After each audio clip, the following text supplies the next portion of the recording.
patokannya yang ideal harus bagaimana? Kembali lagi tadi, kita mau menjalin hubungan yang seperti apa Hmm. di dalamnya. Dan tentu saja yang utama yang selalu saya sampaikan bahwa dilihat bagaimana ketika dia marah. Maksudnya ketika dia marah begini.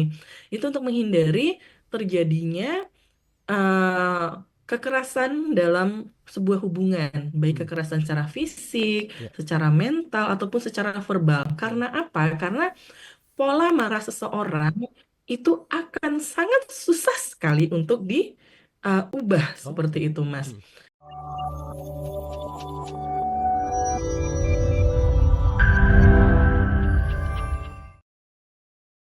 Ada dari Ana di Tangerang. Ini katanya mau bertanya. Saya sering kali lihat di media sosial, terutama video-video pendek yang bahas soal tipe pasangan ideal. Katanya harus jadi provider yang tepat. Tapi saya jadi mikir, sebenarnya provider yang seperti apa sih yang benar-benar dibutuhkan dalam hubungan zaman sekarang? Apakah masih harus dilihat dari sisi finansial saja? Atau ada hal lain yang nggak kalah penting? Penasaran banget dengar dari pandangan kalian karena kalau cuma ngikutin video pendek, ini kadang kesannya kayak template aja nih. Cowok harus A, cewek harus B, padahal kan kenyataan tidak sederhana itu. Contohnya, ini cowok harus membelikan ceweknya merek tas tertentu yang asli, yang harganya puluhan juta rupiah untuk pacarnya.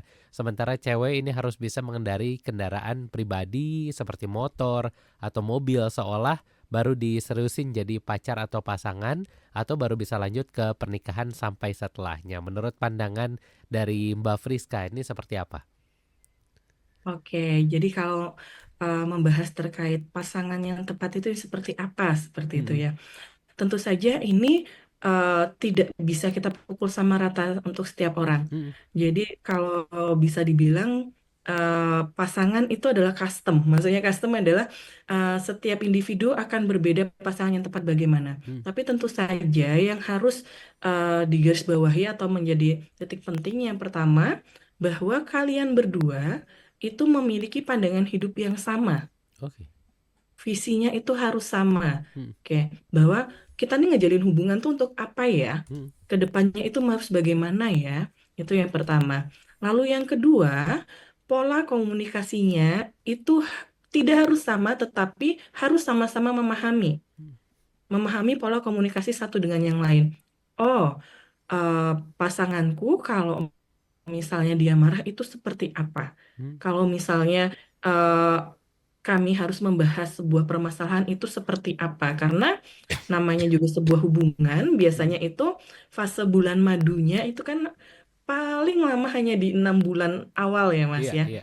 Paling, sayangku, cinta, semua serba Hmm. kayak gitu, seperti itu. Hmm. Tapi setelah itu akan muncul konflik-konflik. Nah, dengan kita memahami bahwa bagaimana sih pola komunikasi pasangan, kita bisa mencari jalan keluar dan tetap tadi bahwa, oh visi dari hubungan ini nih apa? Hmm. Kedepannya maunya apa? Hmm. Begitu. Kemudian, kalau misalnya tadi disebutkan bahwa namanya laki-laki itu harus memberikan Hmm. apa, Hmm. namanya perempuan itu harus memberikan apa. Nah, itu tidak salah, tetapi juga tidak benar. Maksudnya tidak salah, tapi juga tidak benar bahwa mungkin di beberapa orang memang eh, tahapnya adalah dia mencari pasangan yang ideal itu yang harus memberikan hal-hal tersebut seperti Hmm. itu. Hmm. Tetapi itu tentu saja tidak bisa diaplikasikan oleh semua orang. Ya. Ya, tidak bisa diaplikasikan oleh semua orang. Kita juga harus mengukur bahwa sebetulnya apa sih yang kita butuhkan dalam sebuah hubungan itu. Hmm. Apakah memang hanya materi belaka saja, hanya dipenuhi secara finansial, tetapi kita gersang secara kasih sayang Hmm. seperti itu, atau enggak apa-apa deh, cukup asalkan dia laki-laki yang mau untuk misalnya tetap mau bertanggung jawab, ada keinginan untuk Hmm. maju, keinginan untuk berkarir, keinginan untuk menafkahi keluarganya Ya. seperti itu walaupun mungkin tidak bergelimangan harta yang Hmm. sampai turah-turah seperti itu. Hmm. Hmm. Nah, begitu juga dari pandangan laki-laki bahwa itu katanya kalau nyari cewek tuh harus yang A, harus yang B, harus yang C. Dikembalikan dulu ke diri sendiri, direfleksikan. Iya nggak sih aku butuh perempuan yang seperti itu? Nah, tentu saja kalau uh, cari cewek itu yang misalnya harus mandiri, yang sudah harus bisa mencari uang sendiri, Mhm. yang bisa membiayai hidupnya sendiri. Tentu saja kita harus lihat lagi, kira-kira kita sebagai laki-laki bisa tidak ya menerima plus dan minusnya dari wanita yang seperti itu. Maksudnya Oke. bagaimana? Di balik dia bisa mandiri, dia itu adalah wanita yang bisa menghasilkan secara finansial sendiri, kita juga harus bisa melihat bahwa biasanya wanita-wanita yang secara finansial itu bisa memenuhi dirinya sendiri, itu bukan tipikal wanita-wanita yang manja misalnya. Jadi Mhm. jangan berharap bahwa oke nih yang ideal itu adalah perempuan yang bisa menghasilkan uang sendiri, tapi dia juga menuntut bahwa ini perempuan juga nanti harus tetap mau aku kekang, misalnya masih harus tetap mau aku kontrol, masih tetap kalau kemana-mana harus izin sama aku. Itu tentu saja tidak bisa begitu. Jadi kalau ditanyakan bahwa eh, apa sih patokannya yang ideal harus bagaimana, kembali lagi tadi kita mau menjalin hubungan yang seperti apa Mmm. di dalamnya. Dan tentu saja yang utama yang selalu saya sampaikan bahwa dilihat bagaimana ketika dia marah. Mhm. Maksudnya ketika dia marah begini. Itu untuk menghindari terjadinya eh, kekerasan dalam sebuah hubungan, baik Mhm. kekerasan secara fisik, Ya. secara mental ataupun secara verbal. Mhm. Karena apa? Karena pola marah seseorang itu akan sangat susah sekali untuk diubah seperti Oke. itu, Mas. Mhm.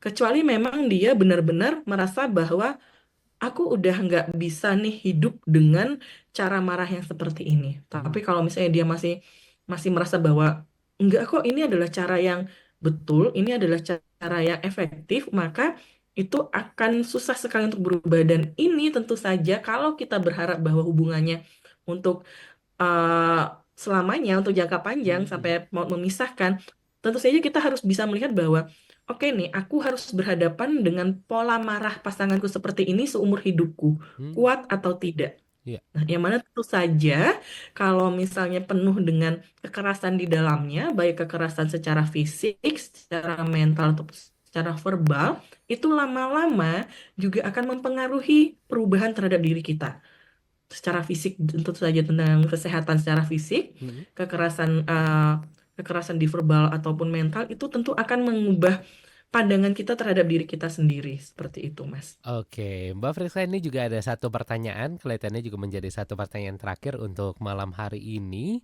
Dari Ibu Sarah ini menanyakan soal keluarga harmonis. Ini bagaimana caranya supaya bisa mendapatkan keluarga yang harmonis katanya.